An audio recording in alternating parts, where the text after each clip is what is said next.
nuestra clase de Excel y datos. Recuerden que es una clase a la semana, los días sábados de 9 a 11. Y pues iba a ser ahorita la parte de datos, ya que la parte de Excel se vio la clase pasada. Entonces vamos a continuar con esta parte de la clase. Entonces, pues, hace cuenta que nuestro módulo 3 de esta clase sincrónica es datos. El módulo 1 fue Excel y el módulo 2 se podría considerar que fue su tarea que tuvieron en toda la semana. Entonces recuerden que es por parte de IDOS y Microsoft, la asociación que se hizo para poder formar este curso. Y pues aquí les recordamos que es parte de Microsoft y bueno, siempre se les hacen las indicaciones de que pues para que más bien podamos ahora sí que poner bien atención y prestarla bien hacia la clase. Y bueno, es una actividad que dice buenas prácticas para la cursada, en donde les pedimos que por favor sigan estas reglas durante la clase y pues bueno, utilicen el chat y bueno, prácticamente los mismos recordatorios que se les va a estar haciendo todas las clases. Recuerden que si tienen problemas pueden avisarnos para que nosotros podamos darnos cuenta de si van a estar bien o no, para que puedan tomar bien su clase. Entonces, bienvenidos. Recuerden que mi nombre es Alejandro y bueno, hoy vamos a tener el desafío la población que tiene nuestro país. Entonces, el desafío es identificar si la población de México está creciendo a un ritmo más lento o a un ritmo más rápido que la de algunos vecinos, ¿no? Y entonces la consigna es busquen información en internet y utilicen una planilla de cálculo para justificar su respuesta.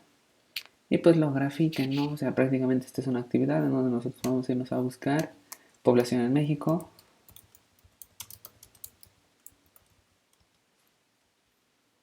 Y aquí nos dice que es 128.9 millones. Y vean, por ejemplo, vamos a compararla con la población de Estados Unidos.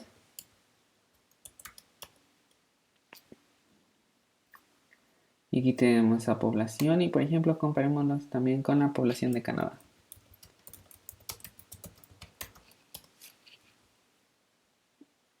Y entonces como pueden ver, miren, tenemos aquí que en México son 128.9 millones de personas ahorita en 2020. Si nosotros observamos aquí la línea, nos dice el año y el aumento de personas, ¿no? Por ejemplo, aquí se nos hace igual comparación. Podemos observar que se nos está comparando con Brasil y con Canadá. Canadá sería el verde y Brasil sería el rojo. Podemos observar que la línea de Brasil va muchísimo más rápida que en la de México.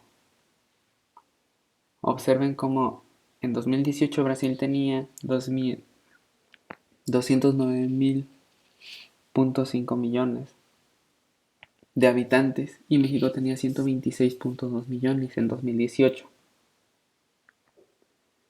Y pues si vamos avanzando, en el 2019 Brasil llegó a 211 millones. Quiere decir que aumentó casi 1.5 millón en sus habitantes y México solamente 1. De hecho podría ser menos de 1 porque llegaron hasta 127.6. Entonces prácticamente van aumentando de la misma forma, nada más que aquí la gráfica obviamente pues está así de separada porque por ejemplo en Brasil hay más habitantes que en México. En México solo tenemos 128.9 millones. Y bueno, por ejemplo también podemos observar la de Estados Unidos, vean la forma que tiene. Y pues sí, su aumento ha sido más exponencial que por ejemplo en Rusia, que se ha mantenido así en una horizontal, al igual que el Reino Unido, no han tenido tantos nacimientos. Y pues en Estados Unidos sí, la población ha ido aumentando y creciendo. Y por ejemplo, si comparamos Canadá, que también tenemos aquí Canadá con Australia y con California, pues prácticamente aquí se puede ver cómo California ha tenido un mayor crecimiento de población y Canadá se ha mantenido un poco más así como en una línea nada más recta y vean como la de California, pues prácticamente pues pasa por arriba y así. Y pues prácticamente esta es la parte que se trata de analizar. Hoy en día ya en internet casi casi las, ¿cómo se llama? Las páginas pues son las primeritas. O sea, siempre está bien buscar varias fuentes, pero las páginas pues están, ahora sí que las principales son las que más gente visita. Entonces, se podría decir que la mayor parte de la información hoy en día está casi casi hasta arriba, porque pues prácticamente son las que tienen más vistas y son las que la mayor parte de la gente consulta. Claro que si tú quieres un poco algo a lo mejor más específico o cualquier otra cosa, pues tienes que buscar otros links, ¿no? Pero prácticamente es esa parte. Y pues aquí, ¿cómo puedes encontrar la información? Pues prácticamente utilizando fuentes de confianza, realizando búsquedas avanzadas o más específicas. Y pues prácticamente es lo que yo les comentaba ahorita sobre pues la búsqueda. Y puedes utilizar cualquier navegador para realizar estas búsquedas. Entonces, vamos a ver ahora sobre la parte que dice aprender a aprender, cambiar algo en un solo por ciento. Y pues bueno, esto quiere decir que, por ejemplo, cuando hablamos de aprender a aprender, pues tenemos ahora sí mm, que modificar siempre una pequeña parte en todo lo que nosotros estamos aquí acostumbrados a ver. Y pues así es sobre aprender a aprender, cambiar algo en un solo por ciento. Simplemente es tratar de, no sé, por ejemplo, si tardábamos mucho en encontrar información, hay que cambiar algo para que vayamos tardando menos y así. Y igual para realizar cualquier actividad o trabajo hay que ir cambiando un poquito para que se mejore poco a poco, como tipo una mejora continua. Entonces, ahora vamos a ver sobre ganancias marginales y Kanban. Y bueno, aquí nos dice obviamente que son las pequeñas cosas que podrían hacerse fácilmente y pueden acumular grandes mejoras, que es prácticamente sobre lo que es aprender y aprender. Y pues se menciona pues un concepto que es sobre la victoria rápida. Y bueno, aquí se pueden implementar en pocas horas y dice que a muy bajo costo, ¿no? Entonces, vean por ejemplo, aquí tenemos lo que es el tablero de cama, ¿no? Donde nos dice que es una herramienta para mapear y visualizar su flujo de trabajo. Originalmente se utilizaba una pizarra blanca o un tablero de corcho que se dividía en columnas y filas. Y pues cada tarea que entraba en un flujo de trabajo aparecía como tarjeta de Canva. Y bueno, todas las tarjetas que arrancan en la columna de por hacer y luego la tarjeta que se irá moviendo hacia las columnas de en curso y por último a terminado. Y aquí se puede observar lo que es el Canva y lo que se explicaba en la diapositiva anterior. O sea, nosotros vamos a poner nuestra actividad aquí en por hacer. Supongamos que ponemos metas. Y aquí tenemos este ejemplo, ¿no? Por ejemplo, revisar la próxima clase está por hacer. Y cuando esté en curso, por ejemplo, lo vamos a poner revisando la próxima clase. Y terminando, en donde, por ejemplo, ya sería que di la primera clase, ¿no? Y pues prácticamente es así, de sencillo. El chiste de esto nomás es tener una buena organización para que tú puedas ir ahora sí que mejorando poco a poco y estés más organizado. No solamente se puede hacer en Excel, inclusive lo puedes hacer de otras formas, a mano o anotar en un pizarrón. Pero el chiste es que lleve como que este formato para que puedas llevar una mejor organización y puedas mejorar continuamente. Entonces, esta parte era sobre escribir su nombre y su apellido en el chat. Pero ahora vamos a ver la parte de datos y normalización. Entonces, aquí en esta parte del curso práctico, se les pediría que nos dijeran sobre qué cosas ustedes modificarían. Y entonces aquí podemos observar, tenemos nombres y apellidos de gente, tenemos inscripciones, cursos y ciudades. Y prácticamente esto es una tabla, ¿no? Así como de ustedes cómo la harían.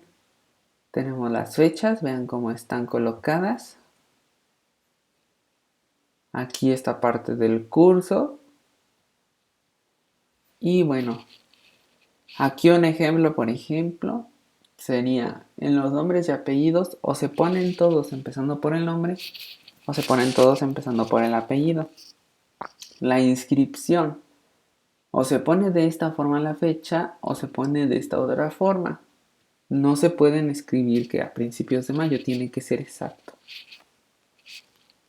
Y por ejemplo aquí tenemos que igual la forma de nuestra fecha estuvo un poco modificada. Porque aquí nos dice que fue el 22 del 5 del 2020. Debería de acomodarse más ajustada para que se pudiese entender igual que en las demás. Como tipo estandarizar nada más nuestra fecha, ¿no?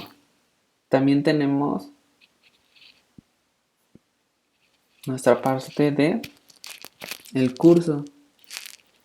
Aquí porque tenemos ahora sí que se registraron primero dos personas de datos y esto nos indica que pues prácticamente se registró otra persona de datos, ¿no? Aquí se debe describir en cada columna pues prácticamente el tipo de clase en la que están ingresados porque no se sabe y no se puede tener un buen orden si no se escribe uno por uno.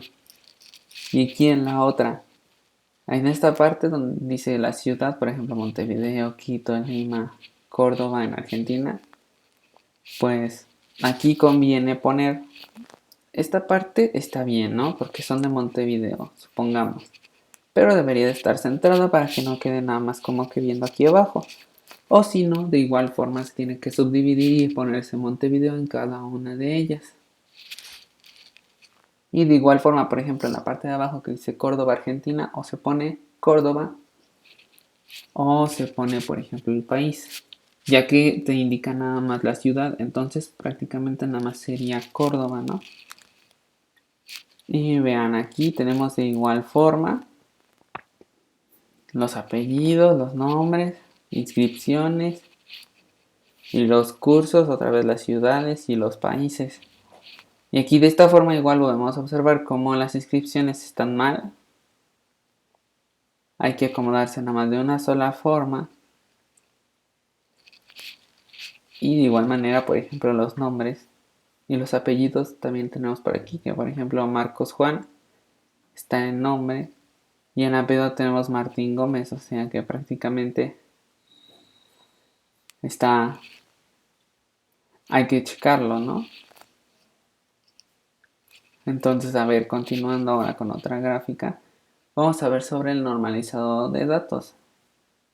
Y aquí nos dirían el tipo de datos. ¿Qué es un tipo de dato? Pues se supone que se van a identificar en cada columna de distintas formas. También se pueden atomizar los datos, que también se trata de forma individual. Como pues, nada más sería, es a lo que nos referíamos, de que solamente el domicilio, solamente la altura, solamente un piso y así, etc. También se debe de pensar en cada fila como un único registro y volcar toda esta información. Y pues también se debe evitar combinar las celdas si no se están combinando la mayor parte de celdas, ¿no? O sea, para llevar un mismo orden de control, ¿no? Y bueno, aquí tenemos una trivia, pero pues prácticamente va a ser sobre preguntas y respuestas, en donde pues ustedes van a tener que decir si están de acuerdo o no en estas afirmaciones. Y entonces, por ejemplo, esto es sobre Excel. Las celdas que se van de izquierda a derecha se llaman columnas, rango, filas o hojas. Y pues bueno, prácticamente esas filas, pues así se les llama, ¿no? Entonces, la línea horizontal en las celdas se les conoce como filas. También tenemos las que están en vertical, las que van de arriba hacia abajo. ¿Y cómo se llaman? De igual forma, se llaman columnas. Tenemos también que un conjunto de celdas se llama rango. Tenemos que una única celda. Aquí tenemos, por ejemplo, que identificar en qué lugar está. Si nosotros lo checamos, ¿cómo se escribiría? 5C, C5, A1 2.5 o ninguna opción es correcta. Si nosotros lo checamos, nos dice que es C5, porque en Excel primero se escribe el nombre de la columna y luego el nombre de las otras casillas, ¿no? Entonces primero va la letra y luego el número. Entonces ahora la función principal de Excel es crear planillas de cálculos y pues también son como hojas de datos de igual forma. Tenemos esta función donde hablábamos que las fórmulas deben de iniciar con el signo. El signo que estuvimos mencionando mucho en la primera clase fue el signo de igual, como podemos observar. Prácticamente este signo es de multiplicación y de estas otras dos formas pues prácticamente no se pondría nada. Y tenemos estos botones ¿para qué nos sirven? Se supone que nos sirven para crear una alineación de un texto. Ya queramos ponerlo en una orilla, lo queramos poner abajo, centrado o hacia arriba. Ya depende de lo que nosotros querramos cuando estemos escribiendo, ¿no? También tenemos para crear un gráfico en una selección, cómo se puede crear, qué tenemos que seleccionar en esta parte. Se supone que se tiene que seleccionar insertar. Cuando nosotros abrimos el menú de insertar, aparecen los gráficos. Y ya nosotros ya nomás seleccionaríamos prácticamente de nuestra tabla lo que queremos graficar. Y bueno, para cambiar el formato a un texto en rango, hay que ir a la sección de inicio, ¿no? En el formato de un texto, para cambiarlo, se tiene que ir en la sección de inicio, ¿no? Y por ejemplo, aquí se pueden cambiar los formatos. Aquí ya están de igual forma como los queramos. Tenemos también que para ordenar los datos, por orden alfabético, hay que ir a la sección de datos. Y ahí de igual forma nos dice cómo podemos nosotros filtrar esos datos. Ya que sea los queramos, por ejemplo, por número, por abecedario o etcétera, ¿no? Y prácticamente esto sería todo, sería nuestro tiempo de pasillo y yo les agradecería mucho por prácticamente haber estado en esta sesión y pues ya nos veríamos hasta la siguiente. Muchas gracias.